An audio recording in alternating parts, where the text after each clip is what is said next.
Turabashimira mwese mukomeza gukanda subscribe no kucyamigana bya Rwanda.com. Ni inkuru ikomeza gucacira ku mbuga nkoranyambaga by'umwihariko zitandukanye, aho biri kuvuga ko ubuyobozi bw'u Rwanda burangajwe imbere na perezida cyangwa se His Excellency Paul Kagame ngo butari kuvuga rumwe n'ubuyobozi bwa M23 by'umwihariko muri bino bihe bitoroshye umutwe wa M23 nguri uri kunyuramo. Umutwe wa M23 uri kugira mu bihe bigoye kandi bikomeye nyuma yo gutakaza umuvugizi wabo ari we Liyetona Koloneli Wiringoma. Abantu benshi bakomeje kugenda bibaza uburyo cyangwa se amaherezo y'uyu mutwe cyangwa se ahazaza h'uyu mutwe wa 23 nyuma yo kuhatakariza abasore benshi b'ingeri nyinshi muri uyu murwano wahuje FARDC ndetse na M23. Bati rero bari kuvuga ko igisirikare cy'u Rwanda cyangwa se perezida w'u Rwanda Paul Kagame atari kumvikana General Sultan Makenga. Ni bitangazamakuru nahoze mbona biri kugenda byandika mu gitondo bivuga ko ngo umutwe wa 23 atari kumvikana n'ubuyobozi bw'u Rwanda, cyane ko ngo nibo bagize uruhare mu kwifuza ko umutwe wa 23 warekura tumwe mu duce bari barafashe, harimo uduce nka Minembwe, Rubaya ndetse n'amakomine muri Uvira. Amakuru yakomeje kugenda acacana ku mbuga nkoranyambaga by'umwihariko abantu benshi bakomeje kugenda batangaza bavuga ko kuba General Sultan Makenga yaba atameranye na perezida Paul Kagame, ariko ubwo abantu benshi bacungira hafi iby'iyi ntambara bakavuga ko ababitangaza cyangwa se abakwirakwiza ibyo bihuha ari abafite aho bahuriye na politike cyangwa se inyungu kuri iyi saga iri hagati y'umutwe wa 23 ndetse n'igisirikare cya Repubulika Iharanira Demokarasi ya Kongo FARDC. Byinshi rero mu byo ubuyobozi bwa 23 bwakomeje kugenda busaba kumvikana bukagirana ibiganiro, ariko binyuze mu muhezo, bikaba ari ibiganiro bifite aho bihuriye no kugarura amahoro, kandi bikaba ibyo basaba bagomba kubyuzuza kugira ngo imirwano irekere. Igisirikare cya M23 kandi bakomeje kugenda batangaza yuko nibyo koko nabo ntabwo barwanye gusa, nabo hari nabo baburiye mu ntambara cyangwa se muri iyi mirwano yabahuza n'igisirikare cya FARDC gifatanyijemo na Wazalendo ndetse n'igisirikare cy'abarundi.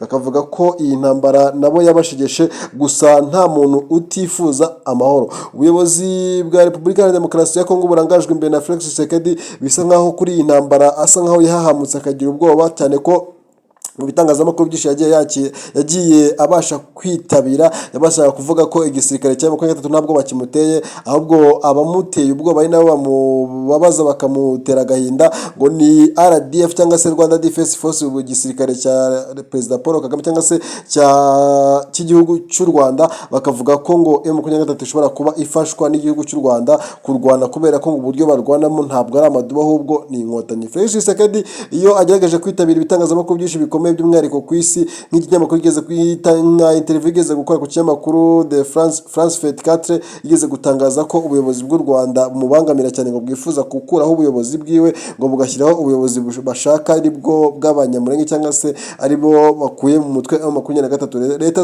zunze ubumwe za Amerika zakomeje kugenda zijya muri kino kibazo nyuma yo guhabwa Rubaya cyangwa se nyuma yo guhabwa ikirombe cya Rubaya.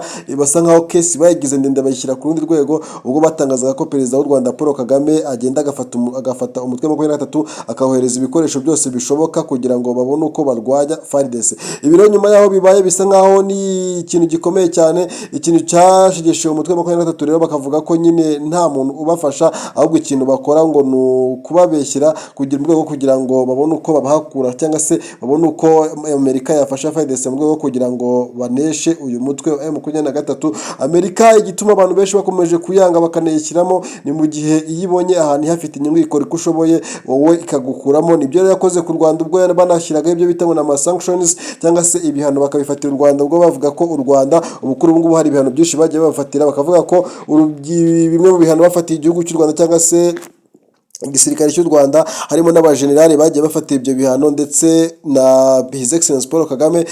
Bikavuga ko nyine igisirikare cy'u Rwanda kitemerewe kuba cyajya imahanga kugura intwaro cyangwa se ngo kigire amatransaction gikoresha ku idolari rya Leta zunze ubumwe za Amerika. Ibi Perezida Donald Trump igeze kubigarukaho ndetse na Marco Rubio akaba ari secretary mu biro by'i Washington muri White House, akaba ari inzu nyine ya perezida muri Leta zunze ubumwe za Amerika. Perezida Paul Kagame igeze gukora ikiganiro n'itangazamakuru ndetse n'ihuriro ihuriro ry'abayobozi batandukanye mu gihugu ubwo yavugaga ko bitangaje bikaba binateye agahinda kubona umuntu ashobora kwifuza gusenya mugenzi we akabikora agendeye ku gihugu ngo kiri power cyangwa se gifite ubushobozi bwose bushoboka, ariko Perezida Paul Kagame yavuze ko nta kintu gishoboka atakora mu gihe icyo kintu cyaba kigamije gushyiraho ubwigenge ndetse no kwishyura ukizana kwa muntu. Ubwo yabivugaga ubwo ya Leta z'Ubumwe za Amerika zavuga ko zamufatiye ibihano, akavuga ati nimba narafatiwe ibihano cyangwa se igihugu cyacu cyarafatiwe ibihano, ibyo ngibyo ni akazi kabo kubera ko nta muntu kamara igihe cyose uhumeka uba ufite ubushobozi cyangwa se amahirwe yandi yo gukora ikintu wumva wifuza.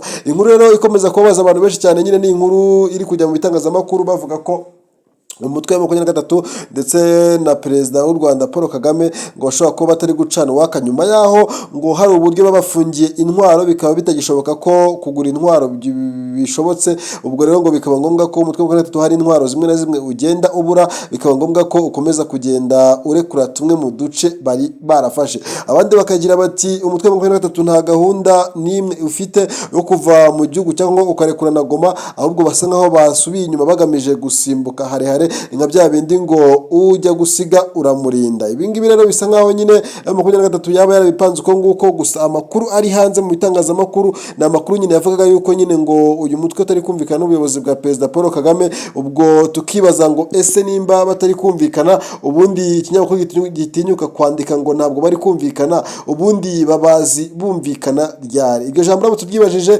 duhita tugusubiza ku nguko cyangwa se tukavuga ngo impamvu bavuga ko bumvikana nuko nyine umuyobozi cyangwa se ambasaderi w'u Rwanda muri Leta z'Ubumwe za Amerika igeze gutangaza avuga ko hari imikoranire iriho hagati ya M23 ndetse n'ubuyobozi bw'u Rwanda. Ni amakuru rero akomeza ashaka ku bitangazamakuru bitandukanye, ariko witwa Sultani Makenga akunze kuba ari fiche cyangwa se yihishe cyangwa se ari ahantu nyine hatakunze kugaragara mu itangazamakuru. Niyo mpamvu nawe afatwa nyine nk'umuntu nk'umwe mu bateye ubwoba banatinyitse igisirikare cya Repubulika ya Demokarasi ya Kongo, batinya ku rwego rudashoboka. Ni urupfu rero rwa Sultani Makenga nyine rwasize rushyizemo nk'aho ari icyuho, kubera ko ubwo yari ahari byari bigoye kuba bashobora kurekura agace bafashe. Abantu benshi bakomeje kugenda bavuga ko byanze bikunze kuba Sultani Makenga yarapfuye zaba arizo ngaruka ziri kubitera. Nuko rero ni amwe mu makuru yari ku bitangazamakuru cyangwa se ari mu bitangazamakuru bikomeye, nyuma yaho nyine abantu benshi bakomeje kugenda babazwa no kuba M23 iri kugenda irekura tumwe mu duce yarafashe. Abantu benshi bakomeje kwibaza nimba uyu mutwe waba wegiye kurekura ukajya mu biganiro ariko waravuye i Goma usa nkaho wasubiye mu ishyamba. Abandi bakavuga ati ibyo ngibyo ntibibaho, M23 yaje ije ni ugupfa no gukira nta yandi mahitamo, kubera ko Felix Tshisekedi nawe yarakaniye ikitwa ibiganiro asa nk'uwabishyize ku ruhande. Ngiye muri kumwe cyamuteze amatwi ni Gatete, mujye muri kumwe kuri Rwanda.com. Niba utarakora subscribe nakubwira ngo kora subscribe tujye tubana mu biganiro biri imbere.